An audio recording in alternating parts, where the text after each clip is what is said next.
Professora, eu consegui botar a gente na tela. É, Antes da gente começar, eu queria agradecer, obviamente, pela disponibilidade. Sei que entrou de férias agora, né, UF, e já é uma tarefa que eu acabei dando para a senhora, mas queria agradecer essa disponibilidade e poder bater esse papo, que eu acho que é importante. Esse é o 31º programa, e estou muito feliz em estar aqui com a senhora para trocar essa ideia. Augusto, eu que agradeço o seu convite, né, por ser sempre interessado nos temas, nos cursos da UF, né, que eu ministrei. Então, obrigada pelo convite. Eu fico muito feliz de saber que você tem um trabalho como esse. Professora, vamos pelo começo. Primeiro, se apresentar, mas já juntar na pergunta o que é neoliberalismo para a gente situar a nossa conversa daqui para frente. Então tá certo. Bem, meu nome é Raquel Guilherme de Lima, né? Raquel, então trabalho na UF, sou professora do Departamento de Sociologia e Metodologia das Ciências Sociais. Entrei na UF em 2019 e desde então eu venho ministrando disciplinas sobre metodologia, mas também sobre o trabalho. Então eu acredito que foi dessa forma que eu cheguei até aqui.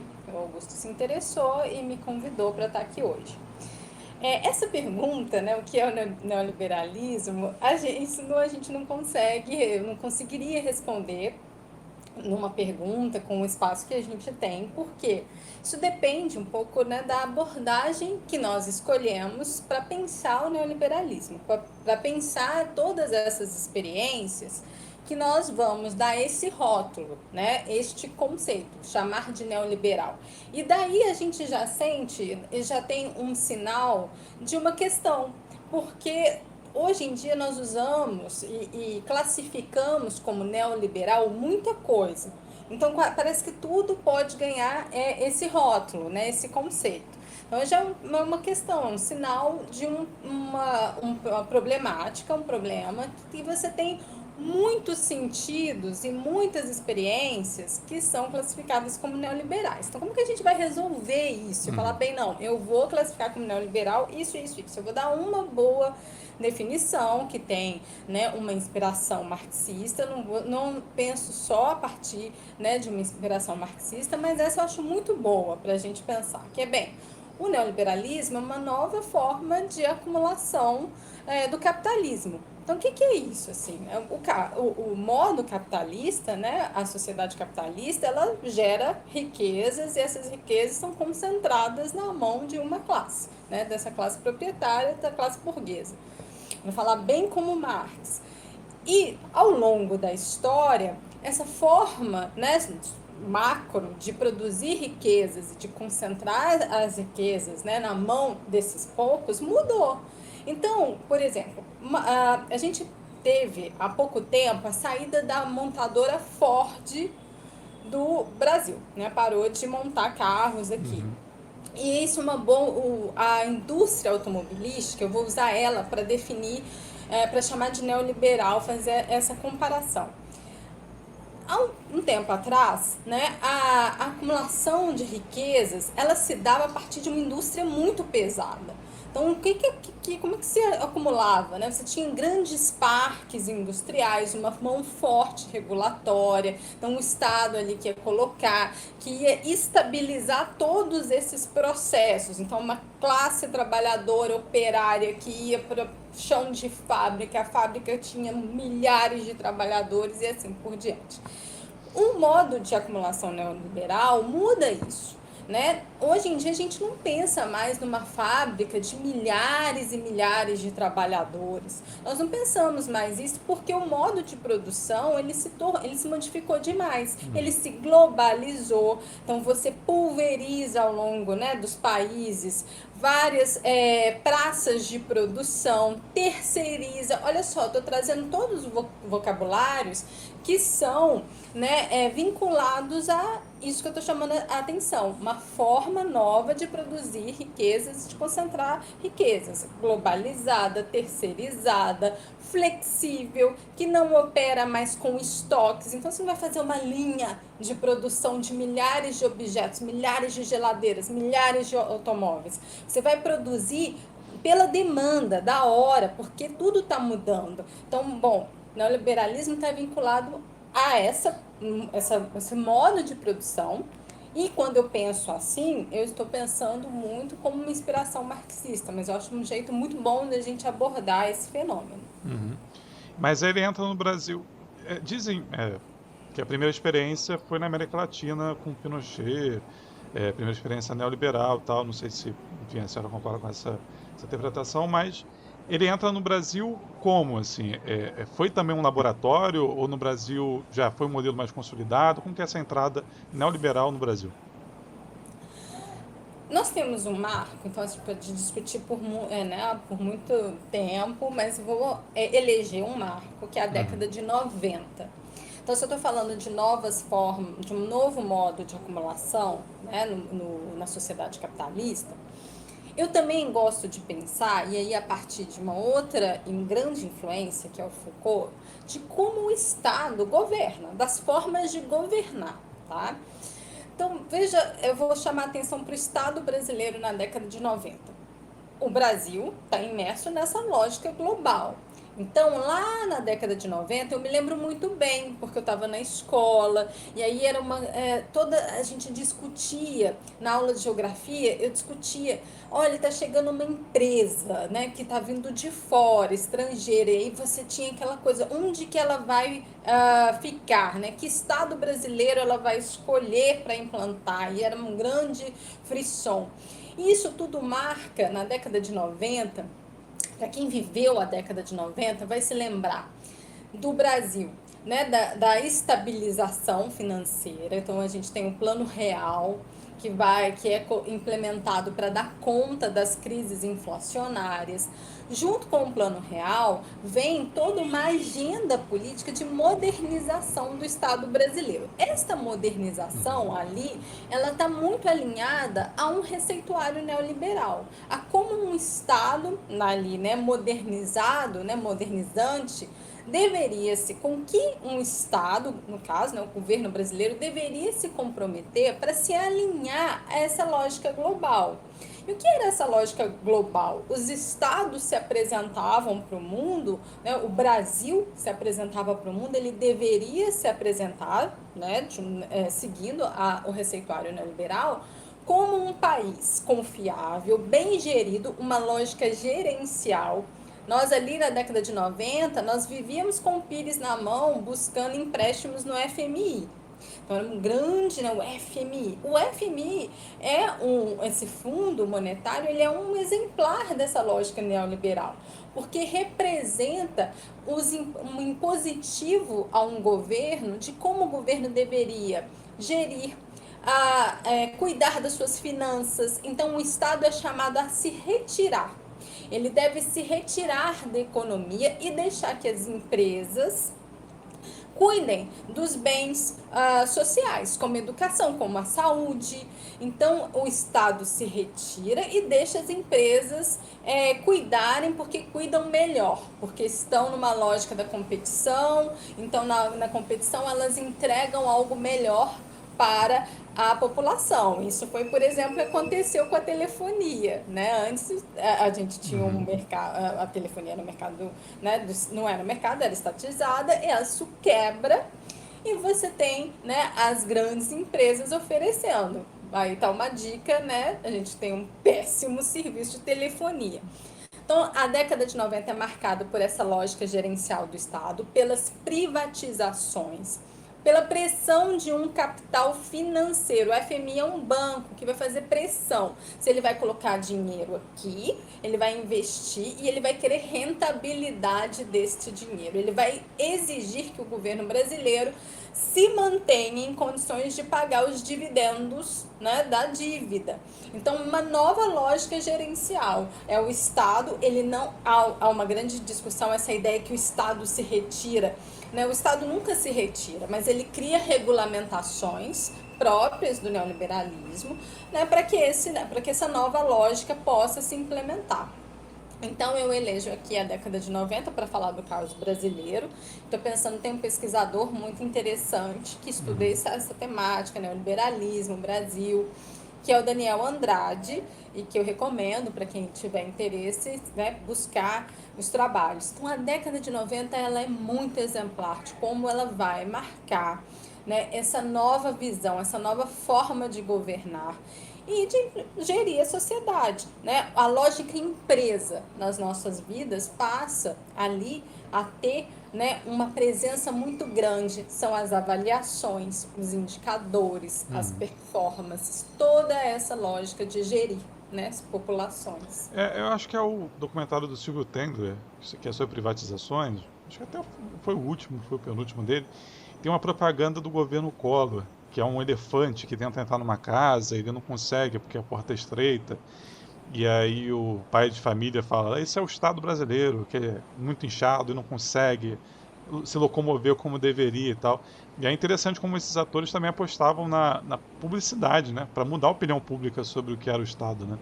O Estado brasileiro. Professora, isso é uma aplicabilidade desse neoliberalismo no Brasil, né? Pelo que eu consigo compreender, isso é o caso brasileiro, como a senhora falou, né? Esse é o caso brasileiro. Então tem diferenças em caso europeu, caso estadunidense, por exemplo, mas vamos falar do europeu, que é onde nasce. Tem diferenças, né? E tem alguma diferença mais marcante, assim, qual é a diferença mais marcante entre o que é o neoliberalismo europeu e o brasileiro? São muitas, Augusto. Eu gosto de pensar, eu acho essa maneira muito interessante, novamente estou pensando junto com esse pesquisador, o Daniel Andrade, mas com Uhum. muitos outros. Quer dizer o seguinte, o liberalismo, o neoliberalismo, quando ele se assenta, né, em uma outra realidade, uma realidade como a nossa, brasileira, ele não chega, né, no nada.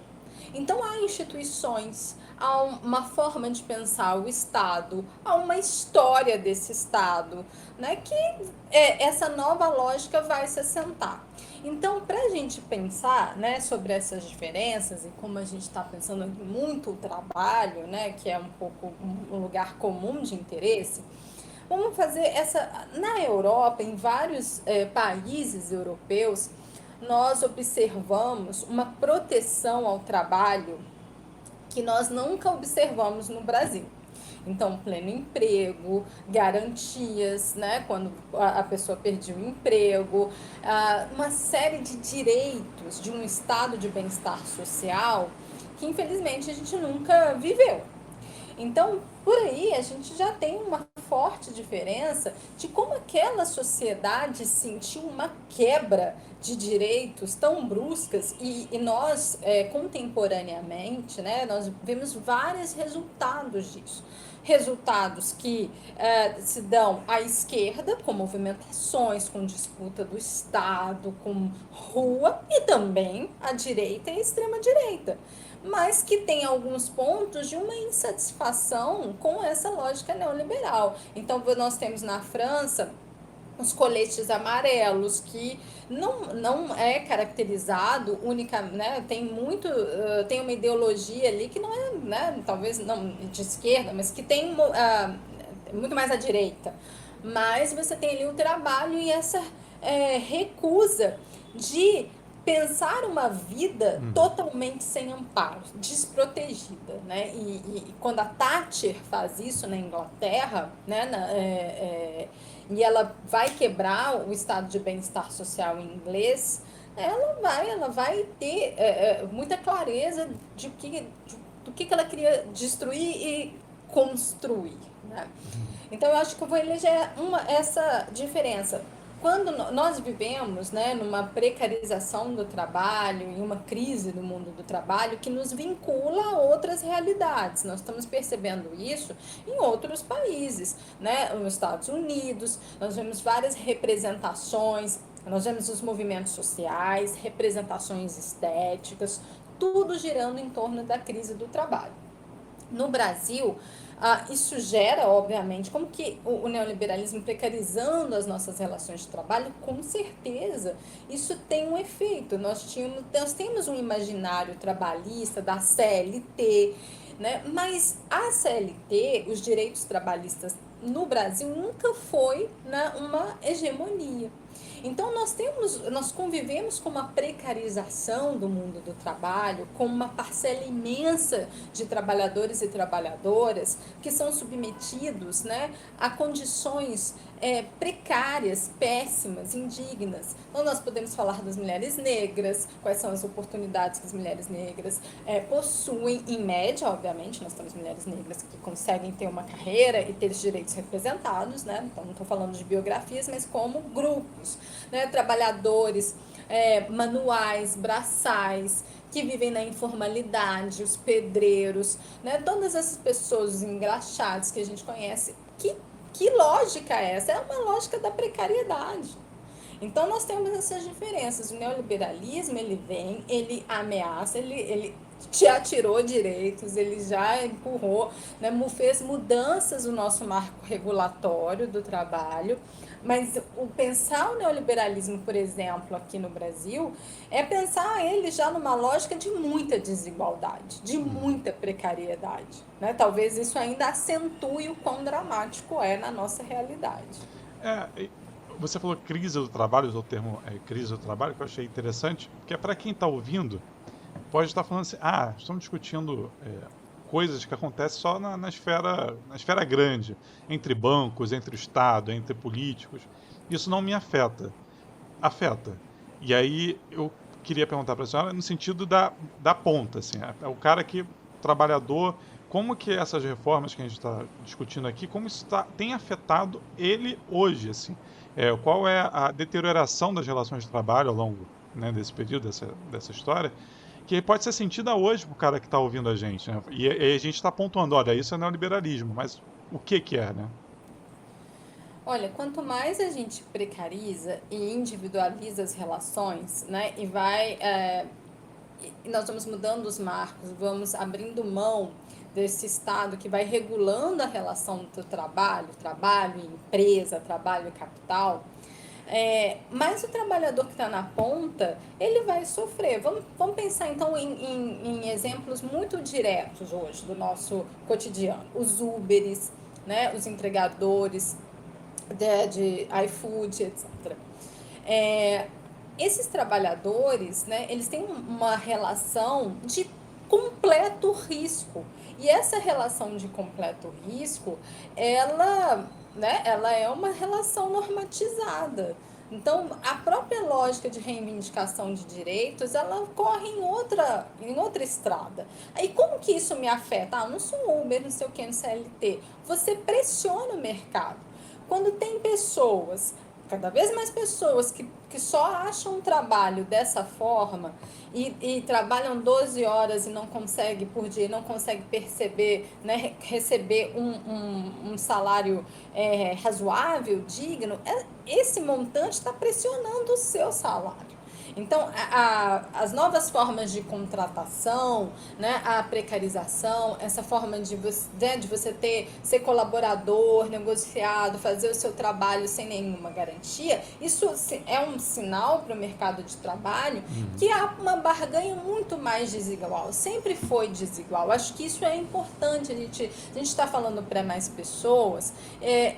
Esses trabalhadores e trabalhadoras que estão nos ouvindo, eles podem achar, mas minha vida é essa, né? Eu trabalho no comércio, jornadas exaustivas, né? Cadê os sindicatos, os direitos?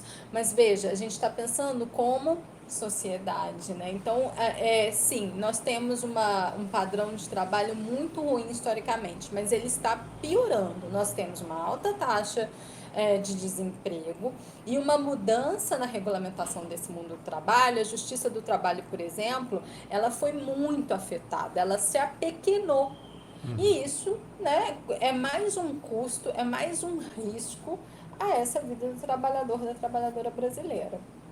Então Professora, não adianta. cada frase que você está falando está abrindo um portal, assim, de discussões que pode ser...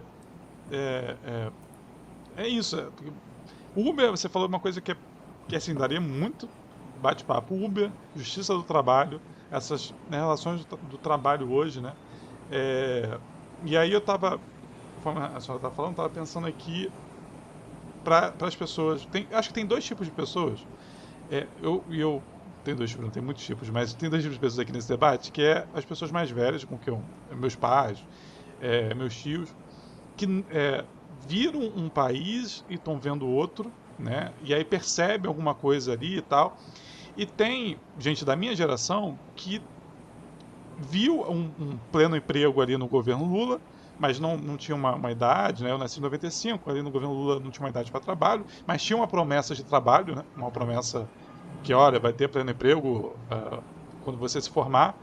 E depois com as reformas neoliberais, enfim, com o golpe, tudo isso, né, o que a gente está vivendo hoje, teve uma deterioração disso. Você não consegue emprego, é, ainda mais na nossa área, né? Eu também sou estudante de ciências sociais, para quem está ouvindo. Só que eu me sinto, e eu e meus amigos, porque não é algo isolado, muito cansado. A gente fica se cobrando de produzir, por exemplo, eu estou produzindo aqui isso, uma forma também de tentar dar visibilidade para o que eu estudo, né, para a minha profissão e tal. E aí, qualquer tempo ocioso, a gente fica se sentindo culpado, porque não está produzindo, tem que produzir, e isso acaba deixando a gente triste, enfim, com doenças, com transtornos e tal. Isso também é um sintoma do neoliberalismo, isso também é uma sequela do que a gente está falando do neoliberalismo, e se é, por que que é? Augusto, isso é muito interessante, ao mesmo tempo muito triste, e saber que não é só você e seus amigos, é uma geração, né, que está imersa nesse sentimento de angústia, de pensar o futuro, e não só uma geração, mas todos nós que vivemos nessa lógica. Antes de comentar, eu só quero fazer um ponto que você tocou no governo Lula, e nessa fase que nós vivemos de pleno emprego, né, com aspas, de fato criou-se a taxa de desemprego muito baixa, isso é um mérito, mas a qualidade dos empregos, por outro lado, não era assim tão, né, no trabalho com teto até 2 salários mínimos, mas este período é um período para a gente fazer essa comparação que você colocou. Bem, no governo Lula, você tinha uma barganha, o trabalhador primeiro, você alcançou nesse período uma alta taxa de formalização da nossa mão de obra, da nossa população economicamente ativa, ou seja, as pessoas conseguiam trabalho com carteira assinada, isso já mudava, né, toda essa história, porque pelo menos mínimos direitos você estava garantido ali.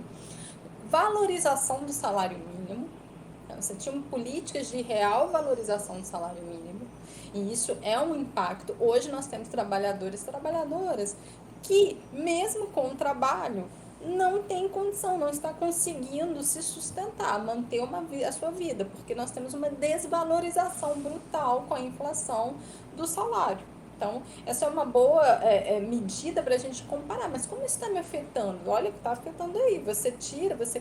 Cada vez mais tem pessoas não formalizadas, estão trabalhando por menos do mínimo, isso vai afetando. Isso dá parâmetros para o mercado para fazer uma barganha muito desigual. Esse sentimento, né, de o tempo todo nós estamos convocados, esse é um sentimento, a mostrar a nossa produtividade, a mostrar o nosso desempenho, a performance. Então, eu mostro a minha performance mesmo quando eu não estou trabalhando.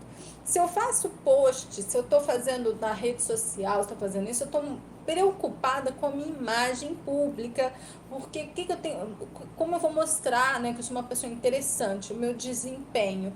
E essa lógica, nós temos, né?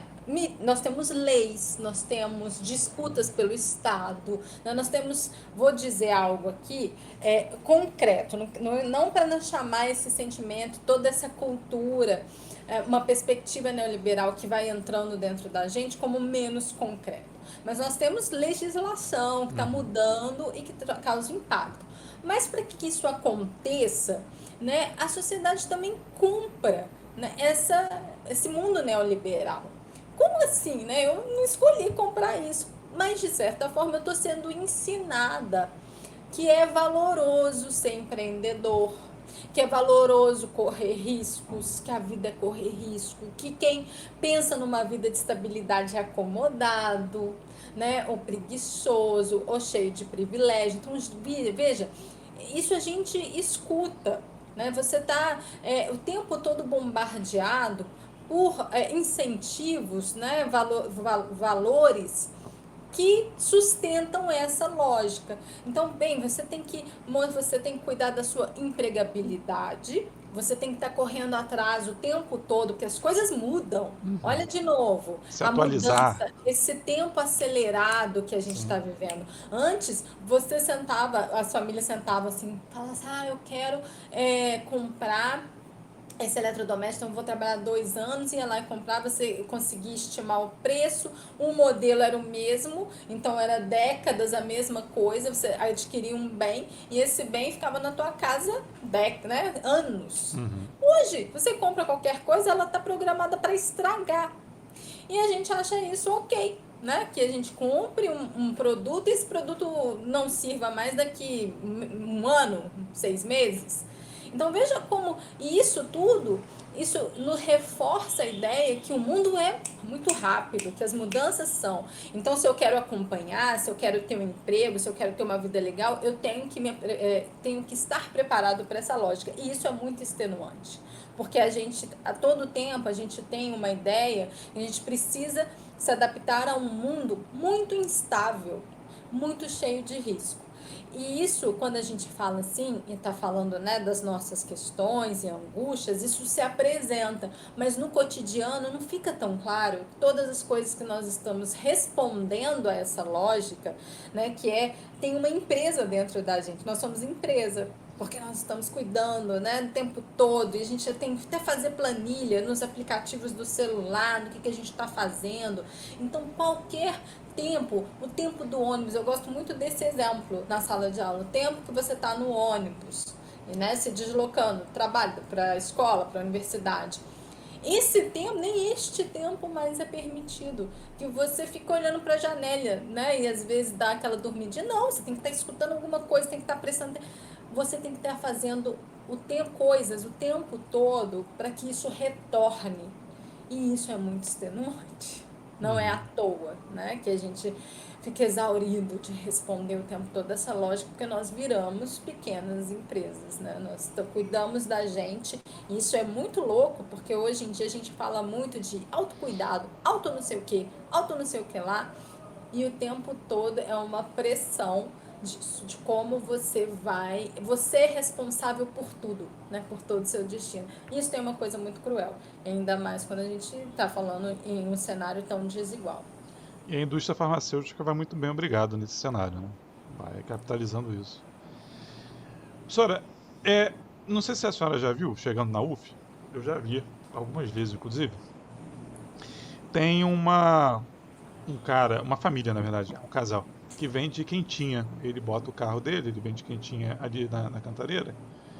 E teve um dia que eu estava chegando de ônibus, eu vi era um banner que tipo, eu sou empreendedor, não vou lembrar exatamente o que estava escrito, mas era, eu sou empreendedor e meu trabalho e meu empreendimento é vender quentinha, me ajude com o empreendimento, uma coisa assim.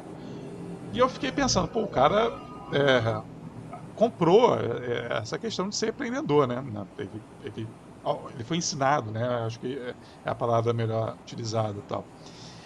E não foi o único que eu vi. Eu tenho um rapaz aqui perto de casa que vende salgadinho e ele, por exemplo, se intitula anarcocapitalista, votou no Amoedo, porque ele fala, cara, e eu troco uma ideia muito reta com ele, assim, ele fala, cara, eu me sinto mais representado como eu sou um empreendedor por aqueles que vão defender o meu empreendimento. E aí ele joga isso nas costas do Amoedo e tal. É, então dá uma sensação, na verdade, que aquelas velhas relações de trabalho que Marx pensou, de exploração e tal, acabou. Agora a gente superou isso e agora todo mundo é empreendedor de si, ninguém mais tem patrão, ninguém mais vende força de trabalho, todo mundo se auto-administra seus horários e tal. Isso é verdade? Uma pergunta aqui, retórica. Isso é verdade? E o que a gente pode dizer para esse cara, de certa forma, para ele compreender isso que a gente está falando de neoliberalismo, né? No sentido, cara, esse termo empreendedor de si tem umas implicações, né? E quais seriam essas implicações? Nós já falamos algumas delas, né? Você viver num mundo que você vai internalizando que tudo depende de você. Tem problemas, claro, então você quebra toda a lógica de proteção, de garantias, né, de uma sociedade, de um Estado que deve garantir, né, muitas coisas, a essa minha perspectiva, aos cidadãos, né, a nós. Então, isso tem repercussões muito sérias na nossa saúde, na nossa sociabilidade, porque o tempo todo nós estamos competindo, né, com pequenas empresas, um com o outro, uns com os outros. Lá no início da década de 2000, a gente teve uma regulação da informalidade, né, uma forma de regularizar, de dar uma formalização a trabalhadores informais que resultou no MEI. Então, tem muitas pessoas que têm MEI. Essas pessoas são... O que, que elas eram? Vamos pensar o que, que elas eram. Elas eram Uhum. trabalhadores informais. Muitas delas na base, elas estão vendendo a força de trabalho delas. O que elas têm é a força de trabalho delas. Elas não têm um capital empenhado, elas têm a força de trabalho. Toda vez que você está vendendo a sua força de trabalho, você continua sendo, né, um trabalhador, uma trabalhadora vinculada, dependente. Você vende a sua força de trabalho. E esses rótulos, né, eles têm uma força simbólica muito grande. A gente escuta, né, eu pelo menos escutei muito a vida toda, trabalho dignifica, né, e tinha essa questão do gênero, dignifica o homem, né, você tinha essa imagem do trabalhador, né, então dignifica.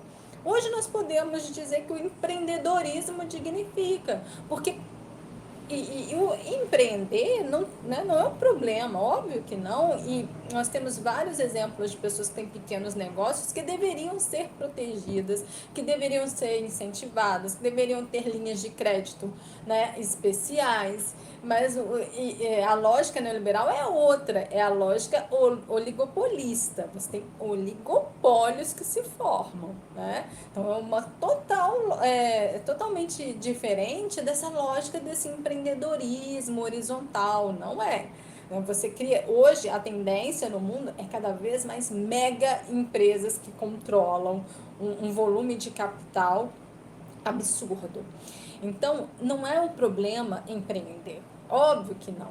E nem reivindicar que pequenos negócios, médios negócios tenham condições específicas e incentivo do governo a existirem. Então, uma maneira simplificada de lidar com os tributos, etc. Isso é muito justo e acho importante para a nossa economia, né? Para a economia das periferias, das vendinhas, dos mercados, das biroscas e de tudo isso, que é muito, muito importante. Então, o problema não é o empreendedor, o empreendimento, o empreendedor pequeno, mas é como que, olha só essa palavra, é uma palavra que não faz tanto tempo que a gente escuta, né? Oh, sou empreendedor, empreendi.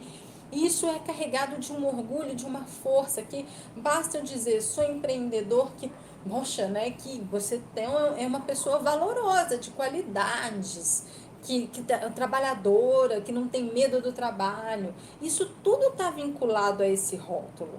E não é à toa, né? Não é à toa. Então, a gente precisa pensar, e eu acho que o exemplo do MEI é muito importante. Bem, olha só, muitas pessoas que são MEI e que empreendem, né, e que estão corretas, estão ali no seu corre, né, trabalhando, mas estão vendendo a sua força de trabalho. As massagistas, as manicures, quem está fazendo bolo para vender, os salgadinhos, né, você está trabalhando, você está vendendo a sua força de trabalho. Exatamente, exatamente. Professora, para concluir, eu sei que cientista odeia fazer futurologia, principalmente cientista de humanas. Não cabe, né? Mas há sinais, né? Eu acho que há sinais para a gente compreender o que pode estar por vir, num certo sentido, pelo tudo que a gente passou, até porque existem exemplos de outros lugares que a gente pode tomar como lição, como sinais e tal.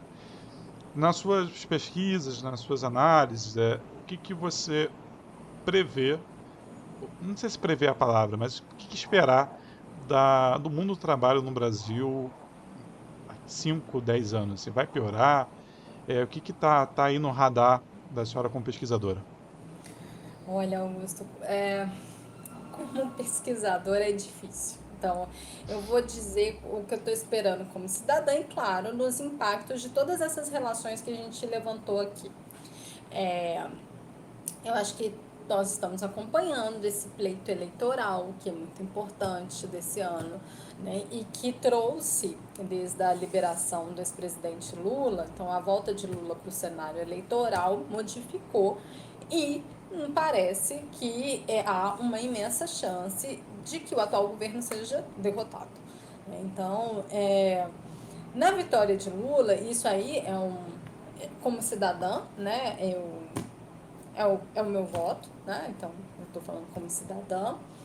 Na volta de um governo Lula, que eu acredito que vai ser um centro, né? Não acredito que haverá uma revogação da reforma de 17, por mais que o Lula acene isso, eu acho que não vai acontecer, mas acredito que a primeira coisa é uma revalorização do salário mínimo, porque é uma situação de extrema desigualdade que a gente vive e o salário mínimo ele precisa ser revalorizado, né? Porque ele tem um impacto na vida das famílias imenso. Então, isso eu espero, que haja uma revalorização real do salário mínimo, uma recomposição. Espero que a justiça do trabalho também seja recomposta.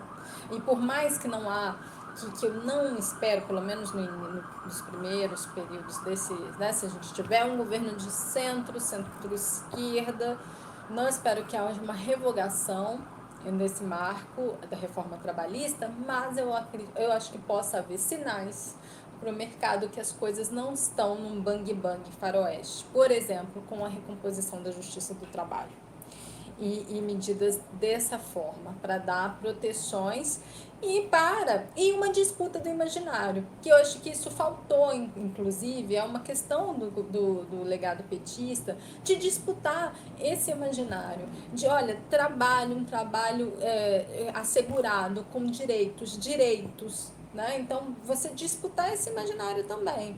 Então, eu espero que haja, de fato, uma recomposição, que haja uma recomposição da justiça do trabalho e sinais para o mercado que essa tendência, né, de o negociado em cima do legislado, né, uma tendência do trabalhador colaborador, que isso tenha uma contenção. Senão uma volta ao que a gente, uma volta de um imaginário trabalhista e o aprofundamento disso, mas pelo menos uma contenção.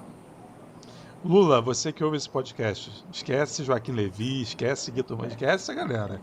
Queria agradecer a galera que está aqui no chat, Missatu, Muriakita, Liva, na hora que a gente estava falando sobre a questão dos empreendedores de si, comentou e está dando lucro para as grandes empresas ainda comprando a matéria-prima deles para investir em si, né? Então é um ciclo que continua rodando. Léo Santiago, um abraço aqui. Professora, queria agradecer mesmo assim, a sua disponibilidade, o papo, espero que a senhora tenha gostado. E as palavras finais, se sentir à vontade. Bom, eu agradeço muitíssimo ao Augusto e cumprimento todo mundo que está com a gente nessa noite. E, bem, eu acho que a gente precisa imaginar direitos. Os direitos, eles podem não ser os mesmos, né? Eles não precisam ser a velha carteira azul, CLT, mas isso não quer dizer que a gente não deva imaginar o nosso horizonte está muito rebaixado. Foram anos muito difíceis, de uma situação muito difícil que a gente vem vivendo há alguns anos. Neste horizonte rebaixado, que é muito difícil, a gente está falando coisas na linha da miséria, a gente precisa imaginar direitos, avanços. E mesmo que eles se apresentem de uma outra roupagem, né? A gente não pode abrir mão disso das nossas vidas. Eu acho que nós temos que ter uma perspectiva gregária, né, de sociedade, não com essa ideia hiper individualista que este modelo neoliberal nos estimula a ter, né? Eu sei que está acompanhando aqui a gente ao vivo. Segunda-feira vai estar todas as plataformas de áudio, vai estar no YouTube essa conversa. Essa aqui foi uma gravação que a gente fez ao vivo do Estação Periferia. Há horizonte, né? Vamos mensurar que há horizonte, mas, enfim, tem uma batalha aí para gente comprar. Professora, obrigado. Semestre que vem vai ter Sociologia do Trabalho de novo ou não? Tem alguns alunos da Não, UF aqui. Ah, não acho vai que ter, não. gente. A Não gente vai está ter. discutindo agora, pauta de horários. Tá bom. Professora, obrigado, tá? Obrigado mesmo. Abraço, Augusto, até. Vida Abraço. longa.